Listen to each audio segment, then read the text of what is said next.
अस्सलाम वालेकुम dear students. आज हमने चैप्टर नंबर 7 का टॉपिक नंबर जो 1 है 7.1 kinetic molecular model of matter वो स्टार्ट करना है। तो आज हम इस टॉपिक को स्टार्ट करते हैं। इससे पहले स्टूडेंट्स आपको बताता चलूँ कि जो मैटर होता है उसकी 3 स्टेट्स होती हैं। ठीक है, बेसिकली मैटर की 4 स्टेट्स हैं, solid, liquid, gas and plasma. लेकिन इस आपके चैप्टर में हम जो है ज़्यादा फोकस करेंगे वो सॉलिड, लिक्विड एंड गैस के ऊपर करेंगे। ठीक है, अब students solid, liquid and gas जो है इनका जो है प्रॉपर्टीज़, आपस में जो प्रॉपर्टीज़ हैं ये एक दूसरे से मुख्तलिफ हो सकती हैं।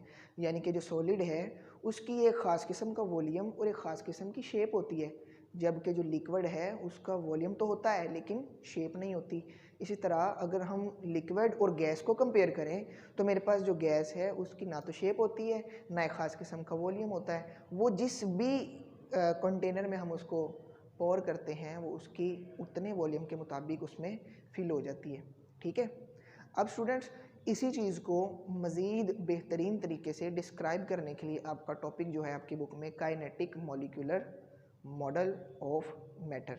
ठीक है, अब काइनेटिक मॉलिक्यूलर ऑफ मैटर जो है ये जो है 3 स्टेट्स को डिफाइन करेगा यहाँ पे, सॉलिड, लिक्विड एंड गैस को।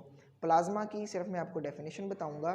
ठीक है, काइनेटिक मॉलिक्यूलर मॉडल जो है ये प्लाज्मा को डिस्क्राइब नहीं करता। ठीक है स्टूडेंट्स, तो अपने टॉपिक को स्टार्ट करते हैं।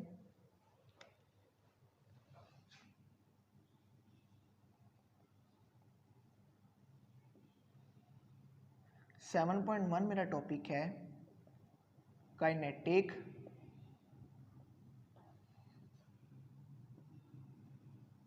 Molecular model of matter.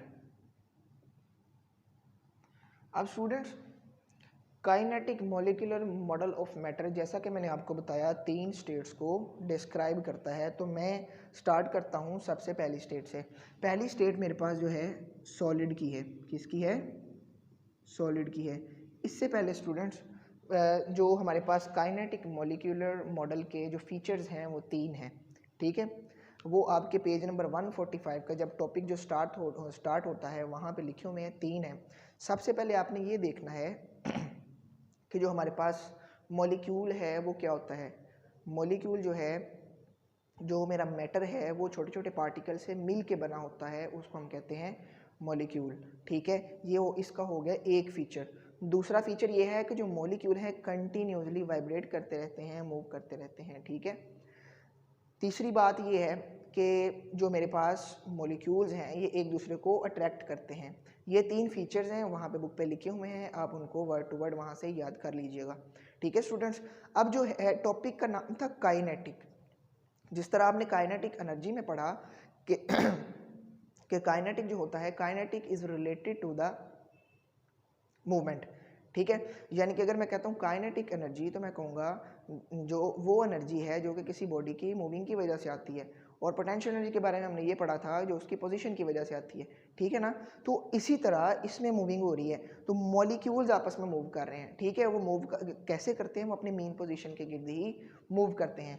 सबसे पहले हम सॉलिड्स को डिस्कस कर लेते हैं। स्टूडेंट्स जो हमारे पास सॉलिड्स होते हैं, फॉर एग्जाम्पल उनके जो मॉलिक्यूल्स होते हैं वो इस तरह एक दूसरे के साथ साथ होते हैं। ठीक है, इस तरह उनके जो मॉलिक्यूल्स होते हैं वो साथ साथ होते हैं। इस तरह आप इनको जो है ना सारा ड्रॉ कर लेंगे। ठीक है, सेम सेम, मतलब यही वाले जो दायरे मैंने साथ साथ लगा दिए।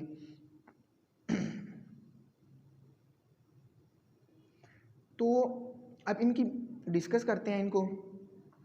सबसे पहली बात इनके बारे में, सॉलिड्स के बारे में ये है कि स्टूडेंट्स सॉलिड का एक ख़ास किस्म का वॉल्यूम होता है और उसकी शेप होती है।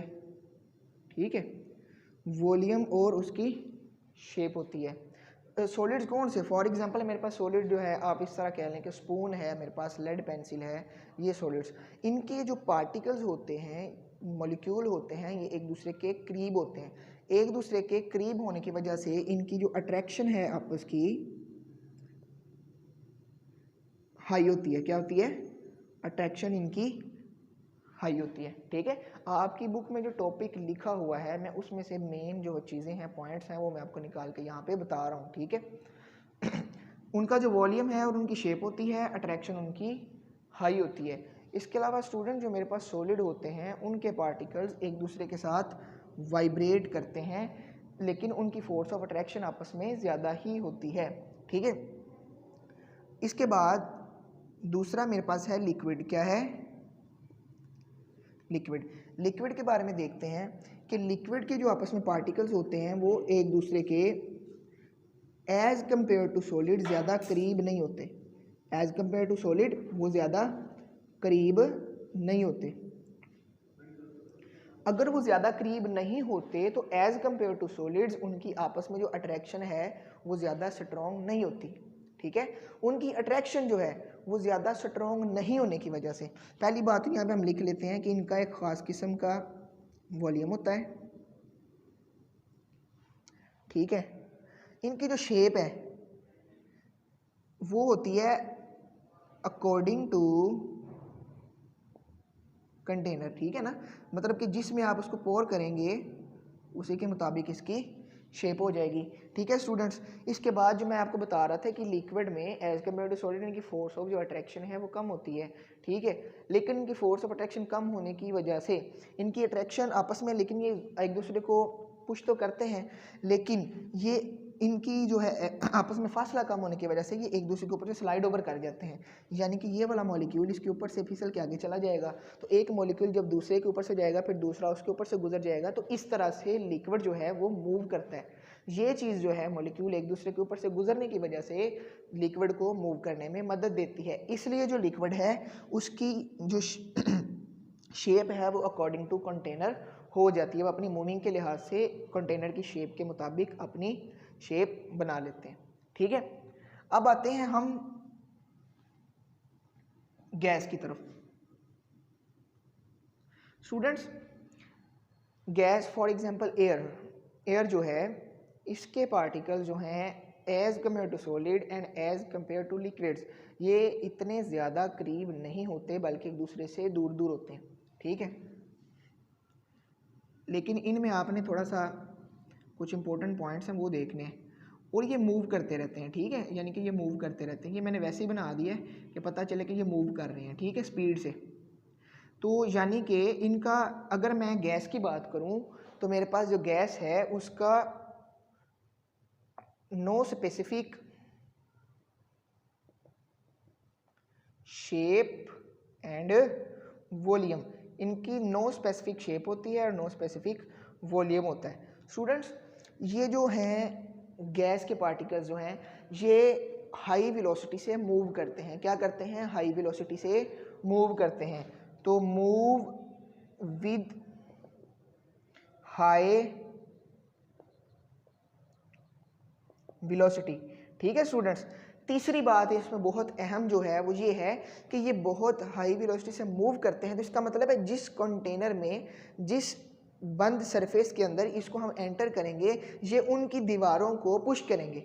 जैसे ही हम उनका ढकना खोलेंगे ये बाहर निकलने की कोशिश करेंगे, यानी कि ये पुश करते हैं वॉल्स ऑफ कंटेनर, उसकी दीवारों को पुश करते हैं। ठीक है स्टूडेंट्स, तो ये बात आपको समझ आई।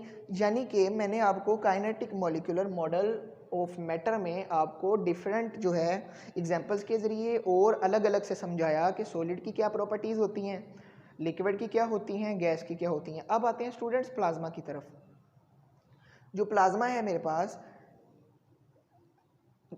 गैस जो है मेरे पास ये एयर। ठीक है, आप गैस को हीट अप करें, हमने उसको हीट अप करना शुरू किया, वो हीट अप होती गई तो उसके पार्टिकल्स, उनकी जो कोलिजन है आपस की वो बढ़ती गई। उनकी कोलिजन बढ़ने की वजह से उनकी कोलिजन इतनी ज़्यादा बढ़ गई कि उनके अंदर जो मॉलिक्यूल्स और उनके एटम्स हैं वो आपस में टकराए तो एटम टूट जाते हैं। एटम के टूटने की वजह से उनके इलेक्ट्रॉन्स जो हैं वो अलग हो जाते हैं। समझ आ रही है? यानी कि उनकी कोलिजन हीटनेस की वजह से, आपको पता है ना जितनी ज़्यादा किसी बॉडी में अगर हम उनकी हीट को बढ़ा दें तो उनके पार्टिकल्स की कोलिजन आपस में बढ़ जाती है, क्योंकि वो उनमें हीट के ज़्यादा होने की वजह से मूवमेंट ज़्यादा हो जाती है। ठीक है। तो मॉलिक्यूल्स और एटम्स आपस में टकराना शुरू हुए, उनके टकराव तेज होता गया, तेज होने की वजह से एटम टूट जाता है और एटम के टूटने की वजह से हमारे पास इलेक्ट्रॉन अलग हो जाते हैं और पॉजिटिव आयन जो है वो अलग हो जाता है। ये वाली जो उसकी आयनिक स्टेट है, पॉजिटिव आयनिक स्टेट, इसको हम कहते हैं प्लाज्मा। ठीक है। अब जो प्लाज्मा है स्टूडेंट्स मेरे पास, मैं सिर्फ यहाँ पे डिब्बे के अंदर इसको बता देता हूँ, जो मेरे पास प्लाज्मा है स्टूडेंट्स, ये तो मैंने आपको बता दिया कि पॉजिटिव आयनिक स्टेट है, इसको हम प्लाज्मा कहते हैं। ठीक है, मैटर की। तो यही इसकी डेफिनेशन हो जाएगी। ठीक है स्टूडेंट्स, प्लाज्मा की तरफ आते हैं। तो प्लाज्मा के बारे में अगर हम कुछ जानना चाहें तो हम कहेंगे कि इसकी एग्जांपल्स जो हैं वो नियॉन जो होते हैं, नियॉन साइन बल्ब्स होते हैं, और फ्लोरेसेंट जो होता है, इसके अंदर प्लाज्मा पाया जाता है। प्लाज्मा की मेन बात ये है कि it allows electricity move through it. ठीक है ना, अपने अंदर से इलेक्ट्रिसिटी को मूव करने की इजाज़त देता है। ये प्लाज्मा की जो है, हमने प्लाज्मा के बारे में पढ़ लिया, ये इसकी क्वालिटीज़ हैं। ठीक है स्टूडेंट्स, तो मैं उम्मीद करता हूँ कि आज का लेक्चर आपको अच्छे तरीके से समझ आ गया होगा। पेज नंबर 145 के ऊपर ये लेक्चर एक्सप्लेन्ड है। आपने क्या करना है, आपने सबसे पहले मैटर को वहाँ पे बताना है और बताना है कि मैटर की 3 स्टेट्स हैं जिनको मॉलिक्यूलर मॉडल के अंदर हम डिस्कस करते हैं। फिर आपने इसी तरह उनको बना के उसके बाद बुक्स में आप बुक का टॉपिक पढ़िएगा, आपको समझ आ जाएगा। क्योंकि मैंने आपको यहाँ पे समझाया है, टॉपिक पढ़ेंगे तो आपके लिए आसानी होगी। वो चीज़ आपने उसको लिख के आप एक टॉपिक तैयार कीजिएगा। कॉपीज़ जो हैं आपने तैयार करनी होती हैं, वो ज़रूरी नहीं है कि आपने चेक ही करवानी है। बात यह है कि जो आप टॉपिक तैयार करते हैं, आप उसको मतलब कि मेरे से सुनते हैं, फिर आप पढ़ते हैं बुक से, तो जब तक आप एक टॉपिक तैयार नहीं करेंगे, खुद से एक टॉपिक नहीं बनाएंगे, तो आप एग्ज़ाम में कैसे एक अच्छा परफॉर्मेंस दे सकते हैं। ठीक है ना, तो टॉपिक बना के रख लिया करें ताकि आपको खुद में कॉन्फिडेंस आ जाए कि यार मैं एक टॉपिक तैयार कर सकता हूँ। ठीक है, जब मुझे पेपर में क्वेश्चन आएगा तो मैं एक टॉपिक को लिख सकता हूँ या लिख सकती हूँ। ठीक है स्टूडेंट्स, तो आज के लिए इतना ही। दूसरी बात यह है कि अगर आपको वीडियो को सुन लेते हैं, वीडियो अच्छी लगती है, तो आप उसको लाइक कर दिया करें, उस पर कमेंट कर दिया करें कि हमने वीडियो देख ली है, डन हो गई है। ठीक है स्टूडेंट्स, तो आज के लिए इतना ही। Thank you very much. अस्सलाम वालेकुम रहमतुल्लाहि व बरकातुहू।